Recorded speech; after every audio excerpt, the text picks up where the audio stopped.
Welcome to this explainer. Today, we're diving into a concept that completely broke our understanding of reality, only to rebuild it into something absolutely fascinating. We're talking about Albert Einstein's genuinely mind-bending theory of relativity. If you've ever looked up at the stars, used GPS on your phone, or honestly just wondered how the universe actually works, well, this explainer is definitely for you. We're going to kick things off with a paradox, a puzzle that literally broke 19th century physics. So imagine you're standing on a platform, and a train just speeds past you at nearly the speed of light. Inside that train, a passenger clicks on a flashlight. To them, that light is traveling at exactly 299,792,458 meters per second. But here is where it gets bizarre. You, standing completely still on the platform, measure that exact same beam of light, and you also clock it at exactly 299,792,458 meters per second. Wait, how is it possible that both of you measure the exact same speed when one of you is moving? According to everyday common sense, that just shouldn't be possible. To resolve this impossible puzzle, we're going to break this explainer down into 5 clear sections. 1. The speed of light. 2. Bending time and space. 3. Mass, energy, and gravity. 4. Black holes and beyond. And finally, 5. Relativity in the real world. Let's step back to the late 19th century and jump right into Section 1, the speed of light and the crisis in physics. Okay, so for over 200 years, the scientific world basically accepted Isaac Newton's laws as the ultimate truth. Newton pictured the universe as this invisible fixed stage. Time ticked at the exact same rate everywhere, space never changed, and gravity was just an invisible force pulling things down. But Einstein's relativistic model was about to completely shatter that illusion.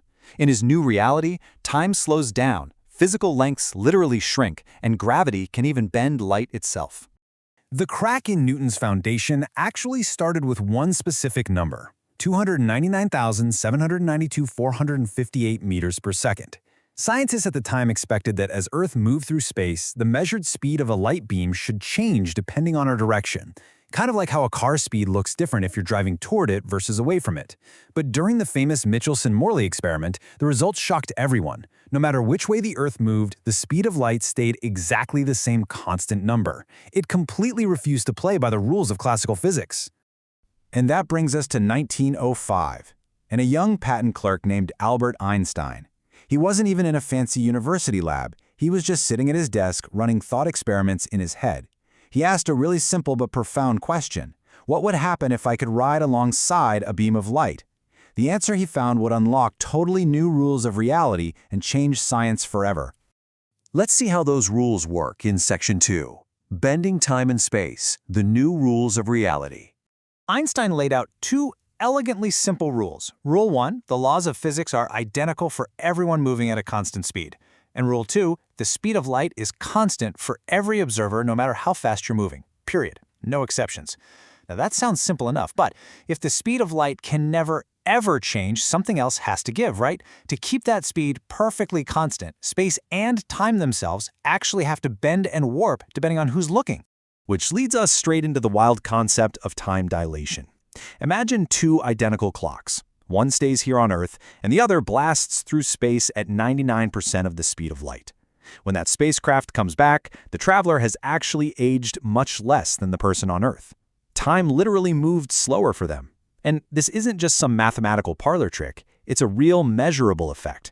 Astronauts living up on the International Space Station actually age slightly slower than we do down here. But time isn't the only thing that flexes. We also have length contraction. As objects get incredibly close to light speed, they physically become shorter in their direction of travel. So, if a spaceship flew by at 99.99% of light speed, to us on Earth, that ship would literally look compressed. But to the people inside, everything would seem totally normal. Your reality entirely depends on your point of observation, which is just wild to think about. So that raises a pretty fascinating question. Does a lightning strike happen at the exact same moment for everyone? Einstein proved the answer is actually no. Imagine lightning strikes both ends of a moving train.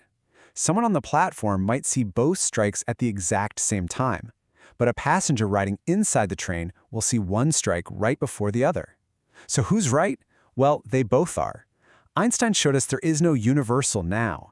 Events that are simultaneous to you might happen at totally different times for someone else. All right, let's shift gears from speed to mass. Section 3, Mass, Energy, and Gravity, Powering the Cosmos. You've definitely seen E equals mc² printed on a t-shirt or a coffee mug, but this tiny equation literally changed human civilization. When you think about this equation, just remember one thing.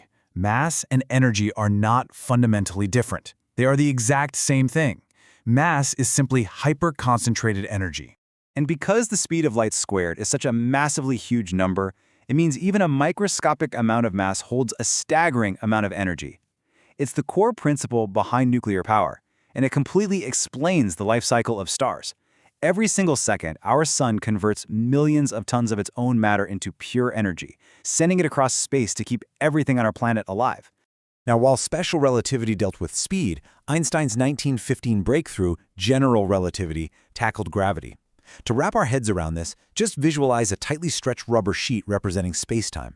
If you place a heavy bowling ball right in the center, representing something massive like the Earth or the Sun, the sheet bends down under its weight.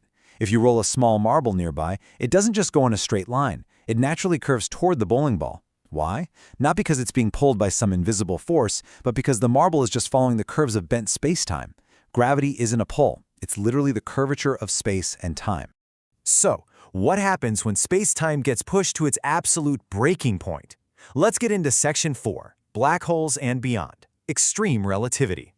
When enormous stars eventually collapse, they can form black holes. These are objects where gravity is so incredibly intense that not even light can escape.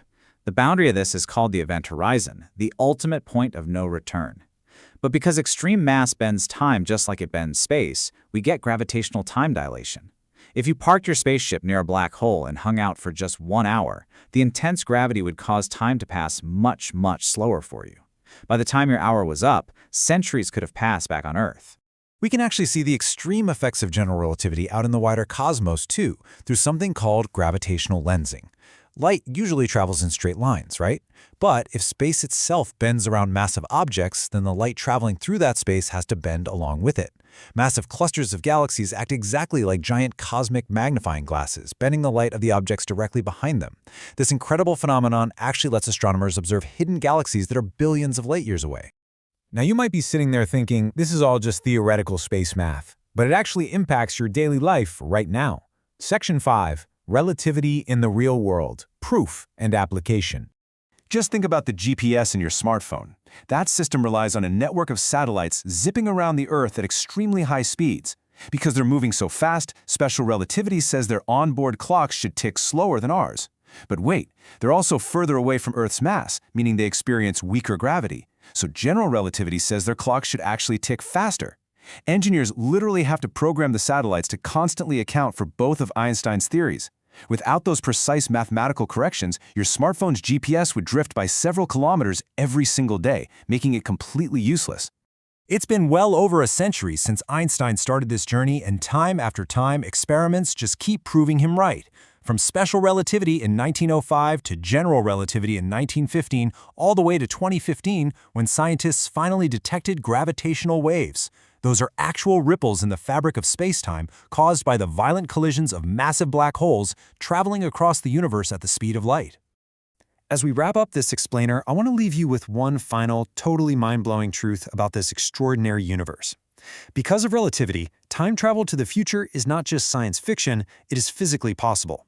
By traveling close to the speed of light, or spending time near incredibly strong gravity, you could literally experience less time than everyone else, effectively outliving your contemporaries and stepping right into Earth's future. The universe is just far stranger and way more flexible than our everyday intuition tells us. So the next time you look at a clock, ask yourself, whose time are you really keeping?